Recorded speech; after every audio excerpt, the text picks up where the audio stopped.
কারণ যে দুটো দল আমাদের সঙ্গে প্রতিযোগিতা করছে মূলত লড়াই, অ্যাকচুয়ালি এটা তো ঠগ আর ঠগ মিলে মহাঠগ হয়ে গেছে। বিজেপি একটা ঠগ, মথায় একটা ঠগ, এ দুটো এখন রাজ্য চালাচ্ছে। মহাঠগের পাল্লায় ত্রিপুরার জনগণ করেছে। তো এখানেও গোপনে গোপনে একটা সমঝোতা এদের মধ্যে আছে, মথা এবং বিজেপির মধ্যে।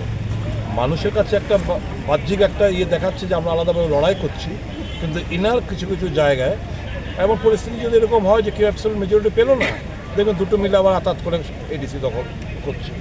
কাজে মানুষকে বলেছি, আমার বক্তব্য বলেছি, মানুষ যেন জাগ্রত হয় এবং আমরা জেতার জন্যই লড়াই করছি।